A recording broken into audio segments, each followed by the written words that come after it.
সবাইকে নমস্কার।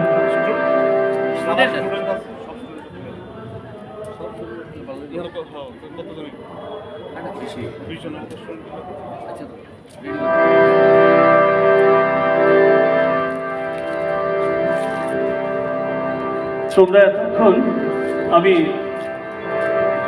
ছাত্রছাত্রীদের উদ্দেশ্য করেই বলছি,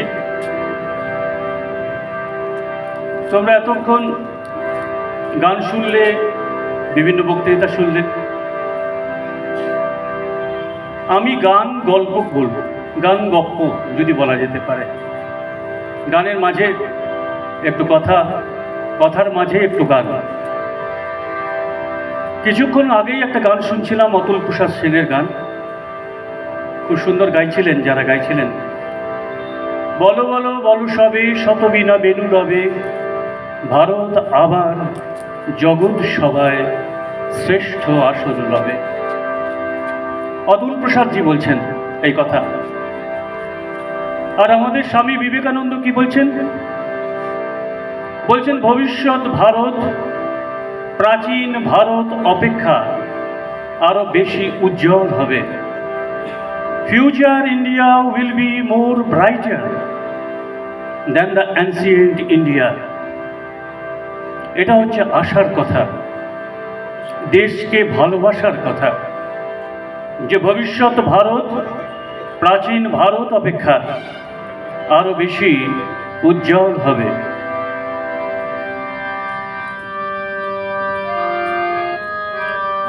ওম নমঃ শ্রী অতিরাজায়। স্বামীজির প্রণাম মন্ত্র। তারই গুরু ভাই স্বামী রামকৃষ্ণানন্দজি মহারাজ এটি রচনা করেছিলেন।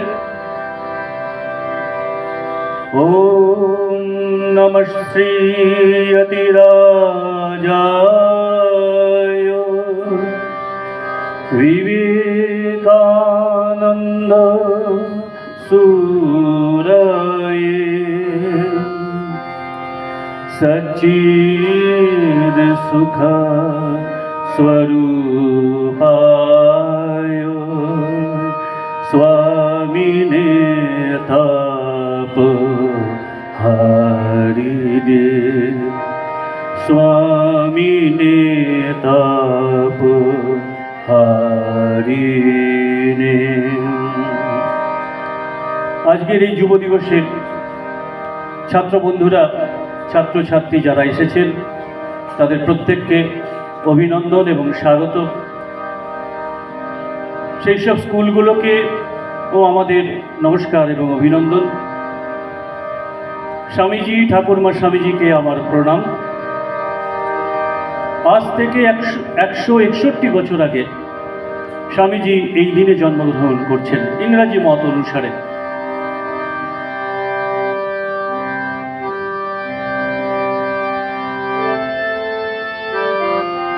কলকাতা শহরের শিমলে পাড়ায় ভুবনেশ্বরী বসে শিবের পূজায়। কলকাতা শহরের শিমলে পাড়ায় ভুবনেশ্বরী বসে শিবের পূজায়। পূজা শেষে প্রতিদিন শিবের কয়, তোমার মতন এক ছেলে যেন হয়। পূজা শেষে প্রতিদিন শিবের কয়, তোমার মতন এক ছেলে যেন হয়। সেদিন বসে শেষ শাক বাজে ঘরে, সেদিন বসে শেষ শাক বাজে ঘরে। নরেন এলো কোলে শিবেরি ভরে, নরেন এলো কোলে শিবেরি ভরে। সেদিন পৌষ সংক্রান্তি ছিল, আর দুদিন পরেই পৌষ সংক্রান্তি আসবে। কিন্তু 1863 সালের এই 12ই জানুয়ারি স্বামীজি বলছেন আমার জন্মদিন সোমবার এবং শিববার। তারপর 39 বছরের একটা জীবন, স্বামীজি নিজেই বলেছিলেন, আই উইল নেভার ক্রস 40, আমি 40 অতিক্রম করব না। কথাটা হুবহু মিলে গিয়েছিল। মাত্র 39 বছর 5 মাস এবং কম বেশি 20 দিনের মধ্যে তিনি ইহলোক ত্যাগ করেছিলেন। কিন্তু তিনি আমাদের জন্য, তিনি নিজেও দেখেছেন এই ভারতবর্ষের জন্য হাজারো স্বপ্ন। স্বামীজি একজন ধার্মিক ব্যক্তি বটে, কিন্তু ভারতবর্ষ ছাড়া যদি আমরা স্বামীজিকে দেখতে চাই তাহলে আমাদের বিশ্লেষণে ভুল হয়ে যাবে। স্বামীজির কাছে ভারতবর্ষ ছিল একটা হাজারো স্বপ্নের দেশ। অনেক স্বপ্ন দেখেছেন। তোমরা এতক্ষণ অনেক স্বামীজির কথা শুনছিলে। স্বামীজির কথা কিন্তু শুধু কথার কথা নয়, সেটা একটা মন্ত্র স্বরূপ। মন্ত্র কাকে বলে? আমরা পুজো পার্বণে অনেক মন্ত্র শুনে থাকি, কিন্তু মন্ত্র কাকে বলে, তার সংজ্ঞা কি, তার ডেফিনেশনটা কি? বলছেন, মননাথ ত্রায়তে ভয়ম ইতি মন্ত্র। যেটা শুনলে আমার মন থেকে ভয় দূর হয়ে যাবে, সেটা হলো মন্ত্র। ওই অং বং চং এগুলো কিন্তু মন্ত্র নয়।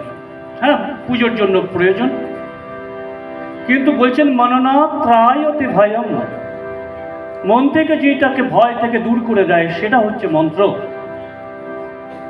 বলা হয়, স্বামীজির কথা শুনলে যে শুয়ে থাকে সে উঠে বসে, যে বসে থাকে সে চলতে শুরু করে দেয়, আর যে চলতে থাকে সে দৌড়াতে শুরু করে দেয়। স্বামীজির এই কথা বা মন্ত্রে এত শক্তি। তাই আমাদের এই স্বামীজির কথা, স্বামীজির মন্ত্র, স্বামীজির স্বপ্নগুলো কিন্তু ভুললে চলবে না। স্বামীজির মন্ত্র মোরা ভুলব না, স্বামীজির মন্ত্র মোরা ভুলব না, স্বামীজির স্বপ্ন মোরা ভুলব না, স্বামীজির স্বপ্ন মোরা ভুলব না। ভারত ভূমি পুণ্যভূমি ভুলব না, ত্যাগ সেবা গুণের মন্ত্র ভুলব না। ভারত ভূমি পুণ্যভূমি ভুলব না, ত্যাগ সেবা মন্ত্র মোদের ভুলব না।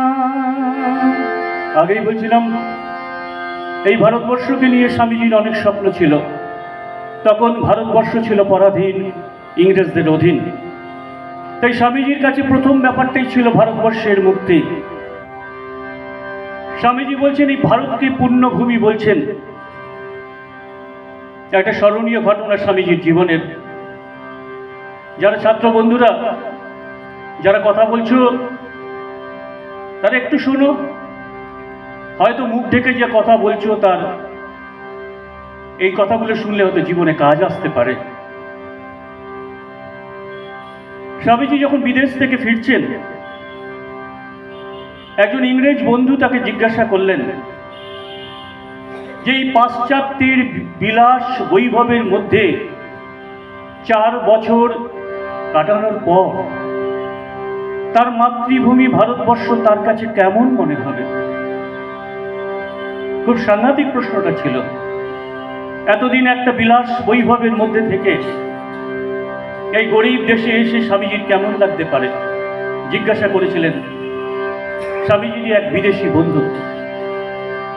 স্বামীজি উত্তর দিয়েছিলেন, বিদেশে আসবার আগে আমি ভারতবর্ষকে ভালোবাসতাম, কিন্তু এখন মনে হচ্ছে ভারতের প্রতিটি ধূলিকণা আমার কাছে পবিত্র, ভারতের বাতাস আমার কাছে পবিত্র, ভারত আমার পুণ্যভূমি, আমার তীর্থস্থান।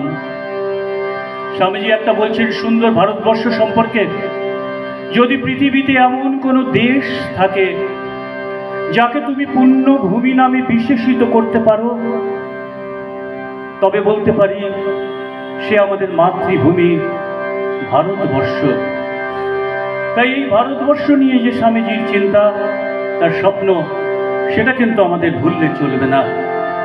ভারত ভূমি পুণ্যভূমি ভুলব না, ত্যাগ সেবা মন্ত্র মোদের ভুলব না। ভারত ভূমি পুণ্যভূমি ভুলব না, ত্যাগ সেবা মন্ত্র মোদের ভুলব না। স্বামীজি বারবার বলছেন ভারতের জাতীয় আদর্শ হচ্ছে ত্যাগ ও সেবা। আমরা এই ত্যাগ শব্দটা শুনে বা সেবা শব্দটা শুনে আমরা একটু নাকটা কুঁচকে থাকি। এ আবার কি শব্দ? ত্যাগ ত্যাগ করার কি প্রয়োজন আছে? কিন্তু আমি যদি আমার নিঃশ্বাসটাকে যদি ত্যাগ না করি, আমি কিন্তু শ্বাস গ্রহণ করতে পারবো না। প্রতি মুহূর্তের কথা, আমি যদি এক্সহেল না করি, আমি কিন্তু ইনহেল করতে পারবো না। সুতরাং ত্যাগ অবশ্যম্ভাবী, আমার জরুরি। স্বামীজি বলছেন সেই ত্যাগটা আমার দরকার। আমি যদি এই কথা বলা, এই মোবাইল দেখা যদি বন্ধ না করি, আমি কিন্তু পড়াশোনার সময় আমি কিন্তু পড়াতে মন বসাতে পারবো না। অনেক মোটিভেশনাল স্পিকার রয়েছেন যারা বলেন আগামী 5 বছরের জন্য তোমার যেগুলো এন্টারটেইনমেন্ট, সেগুলোকে বাদ দিয়ে দাও, তোমার কেরিয়ারকে তুমি শুধু দেখো। ওই একটা ত্যাগ তোমাকে করতেই হবে, না হলে কিন্তু একটা হচপচ হয়ে যাবে, একটা খিচুড়ি হয়ে যাবে। তাই স্বামীজি বলছেন ত্যাগ ও সেবাই আমাদের ভারতবর্ষের মূল মন্ত্র। মা বাবা আমাদের ছোটবেলার থেকে সেবা করেছেন বলেই আজ আমরা এত দূর এসেছি। কিন্তু আমরা চিত্রটা উল্টে যায় যখন মা বাবাকে আমরা বৃদ্ধ বয়সে বৃদ্ধাশ্রমে পাঠিয়ে দিই, তাদের আমরা সেবা করতে চাই না। কিন্তু এই সেবাটি কিন্তু সব সময় আমাদের প্রয়োজন আছে। সেবা না হলে আমরা এত দূর বড় হতে পারতাম না। তাই স্বামীজি বলছেন যে ত্যাগ এবং সেবা এটা আমাদের অবশ্যম্ভাবী এবং দরকার জীবনের প্রতিটি মুহূর্তে। ভারত ভূমি পুণ্যভূমি ভুলব না, ত্যাগ সেবা মন্ত্র মোদের ভুলব না। ভারত ভূমি পুণ্যভূমি ভুলব না, ত্যাগ সেবা মন্ত্র মোদের ভুলব না। বাঁচব কভু নিজের তরে বাঁচব না, ভালোবাসার মন্ত্র মোদের ভুলব না। ভালোবাসার মন্ত্র মোদের ভুলব না। স্বামীজির মন্ত্র মোরা ভুলব না, স্বামীজির স্বপ্ন মোরা ভুলব না। তোমার আমার সবার দেশ ভুলব না, নতুন ভারত গড়ব মোরা থামব না। তোমার আমার সবার দেশ ভুলব না, নতুন ভারত গড়ব মোরা থামব না। স্বামীজি বলছেন, আমরা আগেই বলছিলাম যে নতুন Bharat, future India will be more brighter than the ancient India. ভবিষ্যৎ ভারত, নতুন ভারত, সেটা প্রাচীন ভারত থেকে আরো বেশি উজ্জ্বল হবে এবং সেই উজ্জ্বলতা আমরা প্রত্যক্ষ করতে পারছি। স্বামীজি বলছেন এখানে আমাদের প্রত্যেকটা স্তরের মানুষের প্রয়োজন আছে, এই ইনভলভমেন্টের প্রয়োজন আছে প্রত্যেক স্তরে। স্বামীজি তাই বলছেন নতুন ভারত বেরুক, বেরুক লাঙল ধরে, চাষার কুটির ভেদ করে, জেলে মালা মুচি মেথরের ঝুপড়ির মধ্য হতে, বেরুক মুদির দোকান থেকে, বুনোওয়ালার উনুনের পাশ থেকে, কারখানা থেকে, হাট থেকে, বাজার থেকে, বেরুক ঝোপ জঙ্গল পাহাড় পর্বত থেকে। প্রত্যেক স্তরের প্রত্যেক মানুষের সংযুক্তির, ইনভলভমেন্টের প্রয়োজন আছে এই নতুন ভারতকে বিকশিত করবার জন্য। বিকশিত ভারত, স্বামীজি বলছেন, সেটা প্রাচীন ভারত থেকে আরো বেশি উন্নত হবে। স্বামীজি বলছেন, সবার সুখে সুখ যে আমার ভুলব না, বিশ্বভুবন মাঝে বিশ্বভুবন আমার আপন ভুলব না। সবার সুখে সুখ যে আমার ভুলব না, বিশ্বভুবন আমার আপন ভুলব না। এই বিশ্ব, আমাদের প্রাচীন শাস্ত্র বলছেন, সনাতন শাস্ত্র বলছেন, বসুধৈব কুটুম্বকম। এই বিশ্ব আমার কাছে একটা কুটুম্বের মতো, বিশ্বের প্রতিটি মানুষ আমার কাছে অতিথির মতো। স্বামীজি সেই কথাই বলছেন, এই বিশ্ব ভুবন আমার কাছে আপন। এই কথাগুলোকে আমাদের ভুললে চলবে না। স্বামীজির একটা স্বপ্নের কথা বলে শেষ করি। স্বামীজি বলছেন, শ্রদ্ধাবান হও, বীর্যবান হও। আমাদের মধ্যে শ্রদ্ধাটা দরকার আছে। আমরা অনেক সময় দেখি আমাদের কিচেনে রান্না হয়, যে রান্নার মধ্যে আমরা দেখি পরিমাণ মতো নুন বা অন্যান্য মশলা পড়ে না। কেন পড়ে না? সেখানে শ্রদ্ধার অভাব থাকে, ভালোবাসার অভাব থাকে। একটা হলেই হলো, আরে খাবে তো ঠিক আছে।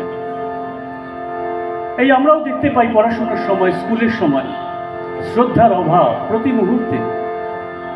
স্কুল থেকে আমরা এখানে এসেছি, কিন্তু প্রতি মুহূর্তে আমরা কথা বলে চলেছি মোবাইলের সাথে বা বন্ধুর সাথে পাশে বসে। শ্রদ্ধার অভাব, এই অভাবটা যদি থাকে এবং আমাদের জীবনের প্রতিটি ক্ষেত্রেই কিন্তু সেটা ফুটে উঠবেই উঠবে। তাই বলছেন, শ্রদ্ধাবান হও, সাহসী হও। স্বামীজি নিজের কথা, বীর্যবান হও, আত্মজ্ঞান লাভ করো, পরহিতায় জীবন পাত করো। এই আমার ইচ্ছা ও আশীর্বাদ। এই ছিল স্বামীজির আমাদের প্রতি, এই যুব দিবসে যুবকদের প্রতি, যুবক যুবতীদের প্রতি স্বামীজির ইচ্ছা এবং আশীর্বাদ। তাই স্বামীজির এই ইচ্ছা এবং আশীর্বাদকে যেন আমরা আমাদের জীবনে বিকশিত, প্রস্ফুটিত করতে পারি, এই লক্ষ্যটা যেন আমাদের জীবনে থাকে। এবং স্বামীজির যেটা আদর্শ ভারতবর্ষ, তাকে যেন ভালোবাসতে পারি। শুধু চাইব না, পারলে দেব। দাও দাও ফিরে নাহি চাও, থাকে যদি হৃদয় সম্বল। যদি আমার মধ্যে হৃদয় থাকে তাহলে তুমি শুধু দাও। যে চায় তার সিন্ধু বিন্দু হয়ে যায়, যে চায় সে তো ছোট হয়ে যায়। তাই স্বামীজি বলছেন, দাও, ভারতবর্ষকে দাও, তোমার দেশকে দাও। স্বামীজির এই ইচ্ছা, স্বামীজির এই আশীর্বাদ মাথায় নিয়ে আমি আমার বক্তব্য শেষ করছি। নমস্কার।